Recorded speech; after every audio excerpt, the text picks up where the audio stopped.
When Ethan Chen first stepped into the polished steel and glass headquarters of Novacore Labs, he was a nobody with nothing but a dream, and 30,000 lines of code he'd written in his cramped college dorm room. Novacore Labs wasn't just any startup.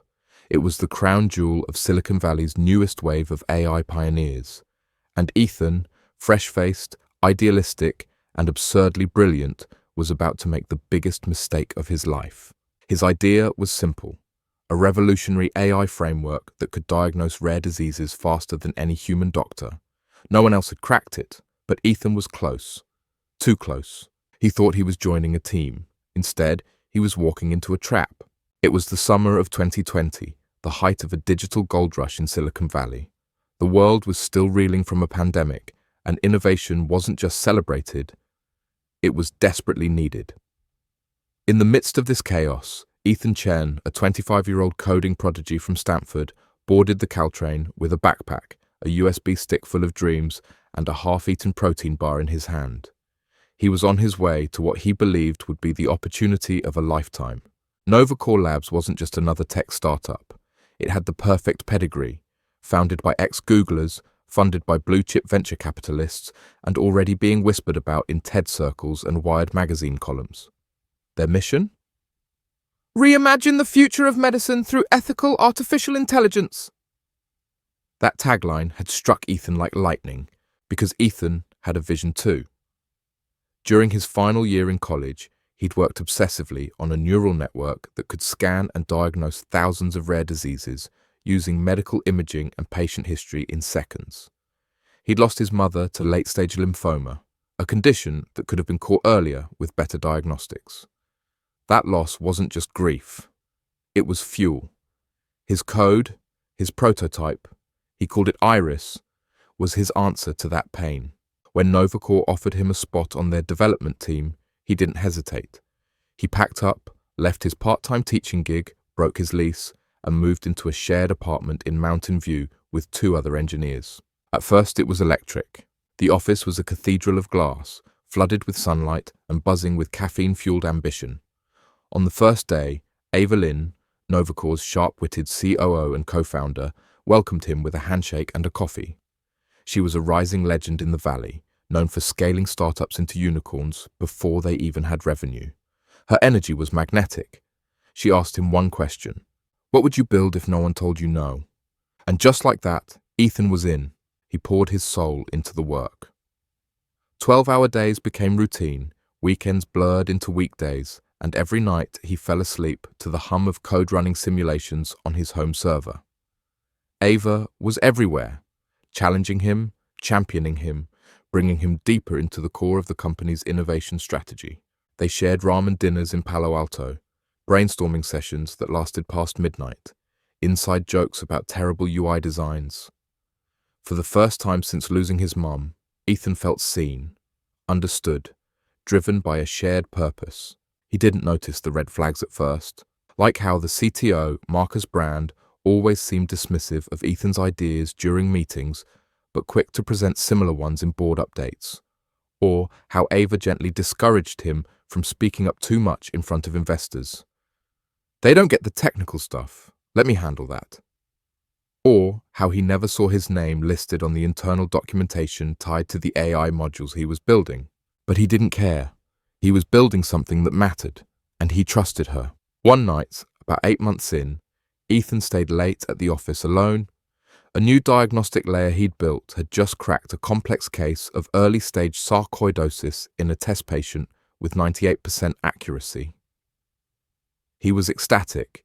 He fired off an email to Ava with the results, attached a white paper draft, and left a post-it on her desk with a doodle of a dancing robot. Then he took a walk under the stars, convinced he was on the brink of changing the world.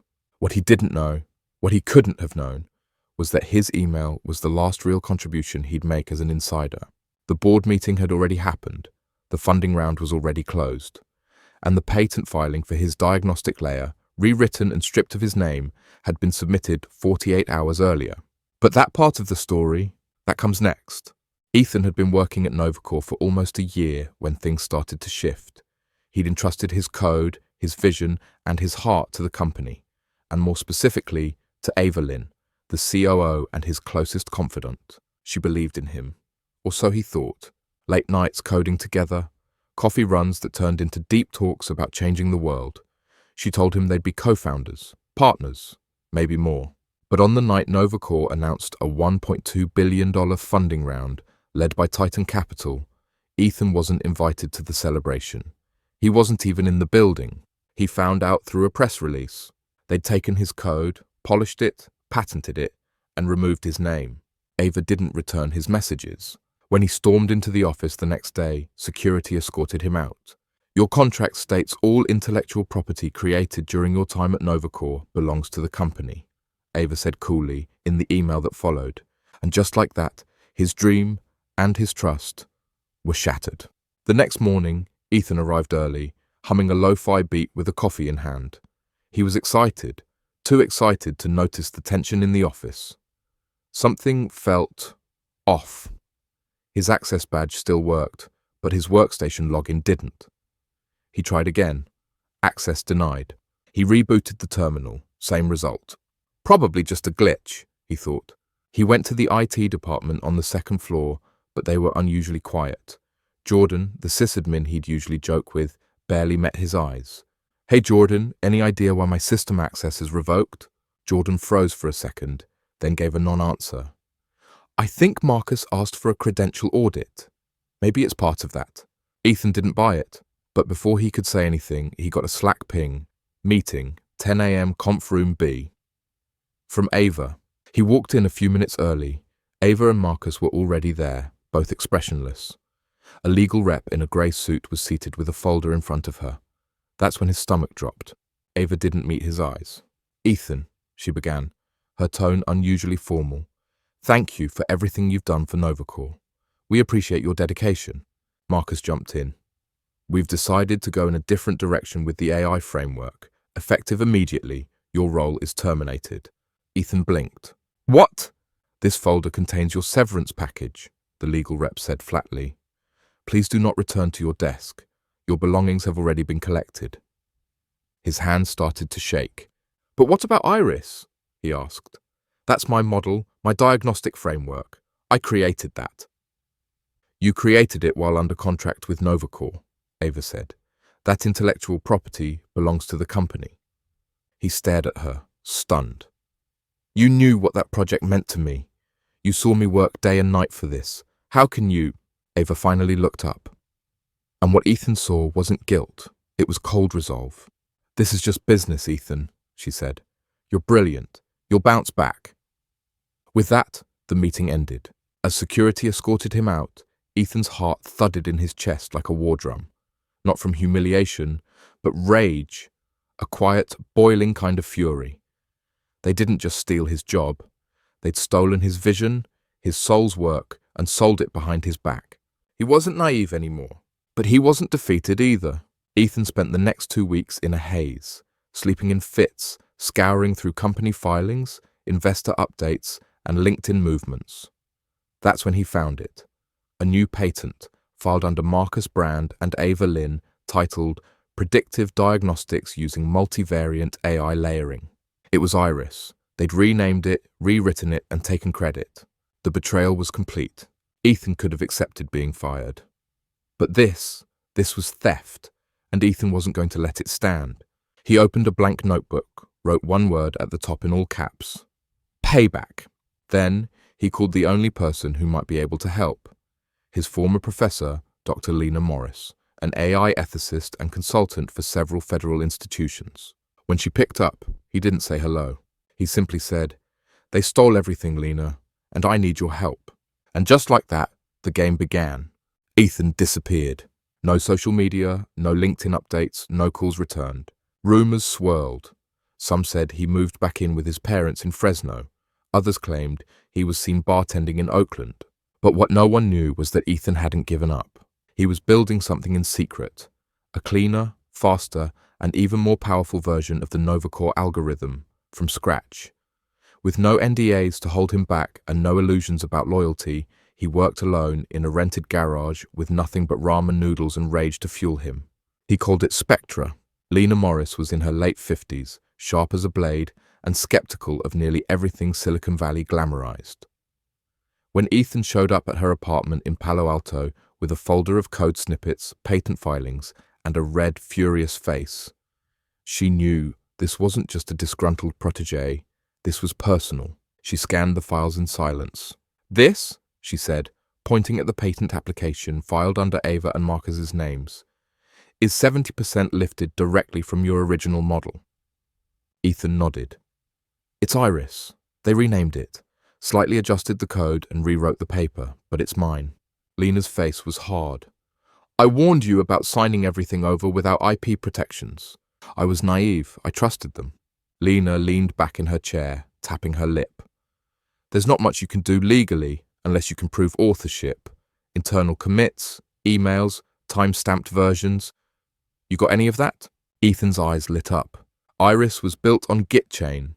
I used decentralized commits. My metadata is embedded in the blockchain record.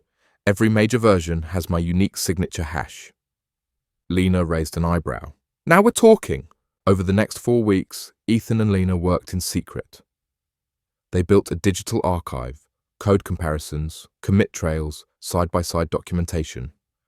Lena introduced him to a former SEC analyst named Ricardo, who specialized in IP theft in tech startups. Ricardo reviewed the material and whistled low. "If this holds up, you're looking at fraud, breach of contract, possibly even investor deception." "But that's not enough," Ethan said. "I don't want a settlement or quiet lawsuit. I want to ruin them like they ruined me." Ricardo smirked. "Then you'll need to go public." Meanwhile, Ethan worked day and night in a friend's co-working space in Redwood City. He coded like a man possessed, rewriting Iris from the ground up, not for hospitals this time, but for open source deployment. He was going to release Iris 2.0 to the public, free of charge. Let the world have what Novacore tried to steal, and he'd sign it, digitally and publicly. The tech community would eat it up, and when they found out where the original version came from, Novacore's stock would crash faster than a beta release on launch day. But Ethan wasn't done. He reached out to Sarah Yang, a tech reporter for The Verge, who had once interviewed him about machine learning ethics. He pitched her the full story: betrayal, stolen code, executive corruption, and revenge. Sarah loved it. She agreed to hold the article until Ethan launched Iris 2.0 and triggered the storm himself. Everything was in place. 3 days before the launch, Ethan did one final thing. He bought 1 share of Novacore. Why? So he could attend the next shareholder meeting and confront Ava and Marcus, not just as a former employee, but as a shareholder with legal standing. He clicked buy and stared at the confirmation screen. "You're on the board now," he muttered to himself with a grin, 3 steps ahead. Just like always, 2 years later, Spectra launched publicly. No PR firms, no VC-backed glitz, just results. Within weeks, hospitals across Europe and Southeast Asia reported miraculous success using Spectra to identify conditions traditional systems had missed. Medical journals began buzzing, and then came the shock. Spectra outperformed Novacore's platform in nearly every test. Faster diagnoses, fewer false positives, real lives saved. Tech blogs started asking, "Who is the founder of Spectra Labs?" And Ethan Chen stepped forward. It was the digital equivalent of a bomb going off in Silicon Valley. Ethan arrived at the Novacore annual shareholder meeting in a charcoal suit, clean, pressed, and smiling. The conference room at the St. Regis in San Francisco buzzed with anticipation. Investors from all over the globe mingled with executives and analysts. There was coffee, jazz music, handshakes. No one recognized Ethan yet. He found his seat in the back row next to a retiree who proudly whispered that he had bought in during Novacore's Series A round. Ethan smiled politely.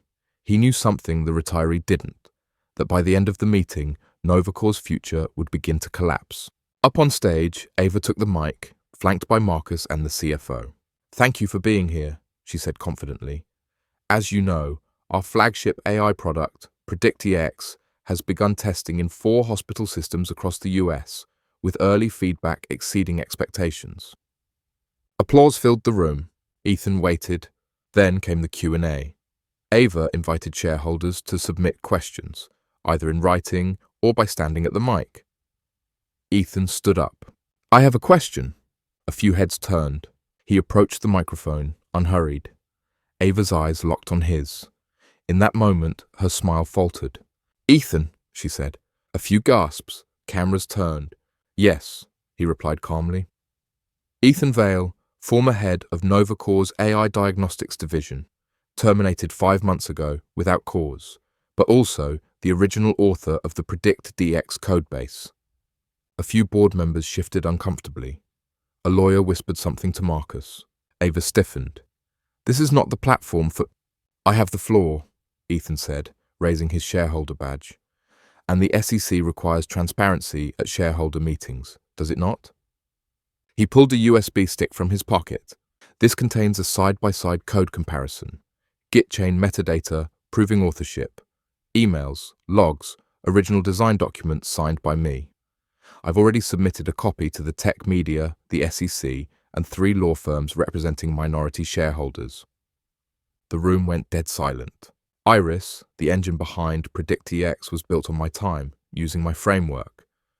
Ava Lynn and Marcus Brand stripped my name, filed a fraudulent patent, and presented it as their own. That's not just unethical, that's criminal. A security guard stepped toward the stage. Ethan didn't flinch. "I've also released Iris 2.0 to the open source community as of this morning. Free to the world. Novacore's proprietary edge? It no longer exists." The crowd erupted into chaos. Some clapped. Others shouted questions.